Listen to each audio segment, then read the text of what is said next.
اس لیے تم لوگ دھرم الگ الگ بنا کے الگ جغرافیہ میں بٹ کر کے یہ تم نے بٹوارا کر لیا ہے۔ تو یہاں ساری انسانی برادری کا اللہ سے ڈرو، آدم کی ایک اولاد ہو، تم بٹے ہو ادھر ادھر اور اس کی بنیاد پر جھگڑا بھی کرتے ہو، دشمنی بھی کرتے ہو، اعناد رکھتے ہو، یہ نہیں چلے گا۔ تو یہاں ہندو مسلم سکھ عیسائی سب کی بات آئی، پھر پلٹ کے مسلمانوں سے ہوگا دیکھو ڈیوٹی تمہاری۔ تیسری آیت جو ہے اللہ سے ڈرو، درست بات کو ہو اور اللہ اور رسول کی بات پر چلو گے تو کامیاب ہو۔ یہ تو بات ختم کر دی۔ پھر میری ایک عادت ہے لوگ ہوں چاہے وہ سننا چاہیں نہ سننا چاہیں، چھوٹی چھوٹی 3 حدیثیں 4 حدیثیں سنا دیتا ہوں۔ پہلی تو یہ ہے کہ لڑکے والوں سے حکم ہوا ہے کہ تنکح المرأۃ لأربع لمالها ولجمالها ولحسبها ولدینها فاظفر بذات الدین تربت یداک۔ اے لڑکے والوں، تمہارے لوگوں کا مزاج ایسا ہے کہ تم لوگ مال دیکھتے ہو تب شادی کرتے ہو، اور کچھ لوگ ایسے ہیں جو جمال دیکھتے ہیں یعنی بیوٹیفل تب شادی کر لیتے ہیں، رشتے جاتے ہیں وہاں، اور کچھ لوگ ایسے ہیں جو صرف لاٹ دیکھتے ہیں، اعلیٰ خاندان، اور کچھ لوگ ایسے ہیں جو نیک سیرت اور نیک صورت لڑکی دیکھتے ہیں، یعنی اخلاق مند ہو اور دیندار۔ تو اللہ کے نبی صلی اللہ علیہ وسلم نے فرمایا کہ فاظفر بذات الدین، دیندار اور اخلاق مند تلاش لوگے تو کامیابی تمہارے نام لکھ، میں نے لکھ دیا، اللہ لکھنے سے کوئی نہیں ملا۔ اور تربت یداک، بقیہ 3 چیزیں ملی ایک نہیں ملی وہ گارنٹی نہیں، مٹی میں آج ہی سونے میں جاتے جاتے مٹی کی طرف چلا گیا۔ ہاں اس کے ساتھ بقیہ چیزیں بھی مل جاتی ہیں تو یہ کون کہے گا کہ اچھا نہیں ہوا، سمجھا کہ نہیں۔ تو یہ تو لڑکے والوں، لڑکی والا بھی سنا دوں تھوڑا سا۔ لڑکی والوں کو ہو، جب کوئی لڑکا ایسا مل جائے لڑکی والوں کہ اس کے اخلاق اچھے ہیں، درخت کے نیچے بھی وہ جنت بنا کر کے رکھے گا، محل سے زیادہ اس کو سکون پہنچائے گا، اور دیندار ہوگا تو برکتیں وہاں نازل ہوں گی۔ تو لڑکا جب ایسا ملے تو پھٹ سے بھی آ ہائی فائی لطفاً دنیا ٹھکانا مت دیکھو جو آج ہم لوگوں نے بنا رکھا ہے۔ وَإِلَّا تَكُنْ، وہاں تو کہا کہ مٹی میں ہاتھ چلا جائے گا لڑکے والوں سے، اور یہاں فرمایا کہ بات ختم ہو رہی ہے، وہاں یہ فرمایا کہ وَإِلَّا تَكُنْ فِتْنَةٌ وَفَسَادٌ، گھر تو برباد فتنہ ہوگا ہی، باہر بھی یہ فتنے پھیلیں گے۔ دیکھیے کتنی بڑی چیز اللہ کے نبی صلی اللہ علیہ وسلم۔ اور ایک اور جلدی سے بات کی، اعظم النکاح برکتاً ایسرها، پیارے نبی صلی اللہ علیہ وسلم فرماتے تھے، ابھی ہم بھی کہیں گے دعا کے لیے دعا کیجیے، دونوں گھرانوں کے لیے دعا کیجیے، دل سے کیجیے۔ اللہ کے نبی فرمولہ بتاتے ہیں کہ سب سے برکت والی شادی، سب سے برکت والا بیاہ، ہائی فائی بیاہ کون ہے؟ ایسرها مولا، جو اپنی حیثیت کے مطابق کم سے کم خرچ کیا گیا۔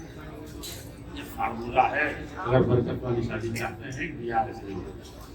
اور آخری چیز یہاں تو کہنے کی ضرورت نہیں ہے، لیکن بات ہماری سوسائٹی میں تو ہم آنکھ کھلے تو ایسے ہی دیکھا تھا، جتنے نکاح پڑھائے، اور 9 10 11 سال سے نکاح پڑھاتا ہوں، تو پہلے نکاح پڑھایا جس کا پڑھایا، تو جتنے پڑھاتے تھے دیہات میں سب مہر دین، یہ حدیث میں مہر دین نہیں ہے جی، ادھار والا ٹیمپ لگا دیا، یعنی کہ مہر ادھر رہے۔ یہ تو پہلے چلتا تھا، بہار میں تو بہت چلتا ہے اور بھی چل رہا ہے۔ تو وہ اللہ کے نبی ان احق الشروط والصلاۃ بالفروج الصلاۃ، کہ دیکھو میری امت کے لوگ، لڑکوں سنو اور گارجین سنیں، یہ آپ فرماتے تھے نبی صلی اللہ علیہ وسلم کہ لڑکی لڑکے کے لیے جائز ہی اس وقت ہوتی ہے، اور لڑکا لڑکے کے لیے جائز ہی ہوتا ہے اس حق کی وجہ سے جو سب سے بڑا حق ہے کہ مہر سب سے پہلی چیز دے دیں گے۔ سمجھا؟ بات ختم کر رہا ہوں۔ میں پڑھتا تھا کہ تھے حنفی پڑھا، پھر تھے شافعی پڑھا، مالکی پڑھا، بچپن کی عقل تو تھی، کھلتی نہیں تھی کہ کسی بڑے سے بڑے مولانا کو جو نہ پہنچ تھی، تو کہتے تھے کہ جس کتاب کو پڑھتا ہوں، حدیث پڑھتا ہوں، اس میں نہیں، قرآن پڑھتا ہوں اس میں بھی نہیں، بلکہ الٹا ہے۔ یہ مہر دین کہاں سے آیا کہ مولانا لوگ طرح سے پڑھاتے ہیں؟ تو آپ لوگ جب چلتے ہیں، آپ سے مراد عوام ہے، ڈال تو مولوی صاحب میں بات آپ جب مشکل لے کے کھڑا کرتے ہیں نکاح میں کہ مہر دینے کے لیے اس وقت نہیں ادھار پڑھا دیجیے، تو کہیں کہ نہیں کل پڑھاؤں گا، تو سب معاملہ ہی گڑبڑا جائے گا۔ تو اس لیے مولانا لوگوں نے گنجائش نکالی کہ اس کی ادھار مہر، ورنہ اللہ کے نبی کی حدیث سنا دی کہ سب سے بڑا حق جو ہے وہ کیا ہے؟ مہر پہلے حاضر کرو اور دو لڑکی کو، سمجھا کہ نہیں، اس کے ابا کو تھما دو، سمجھا کہ نہیں، یا لیے رہو کہ ہم 24 گھنٹے کے بعد ملیں گے وہ تھما دیں گے، بہتر یہ ہے کہ پہلے ہی تھما دیں۔ اللہ جل شانہ اس شادی کو بہت خیر و برکت کی بنائے، اور ہم سب لوگ گناہوں میں بہت زیادہ لطفت ہیں، ہم کو اپنے محاسبہ کی توفیق عطا فرمائے، اور جو خطرات میں لا رہے ہیں کسی دوسرے کی طرف سے نہیں آ رہے ہیں، ہم خود اس کو دعوت دے رہے ہیں مختلف ناحیے سے، اللہ تعالیٰ ہمارے حالت کو ہم سدھار دے، اور جتنے خطرات ہیں جتنے دشمنان ہیں اللہ تعالیٰ خاص طور پر ہمارے دین اور شریعت مقدسات ان سب سے متعلق ہماری حفاظت کرے۔ السلام علیکم ورحمۃ اللہ۔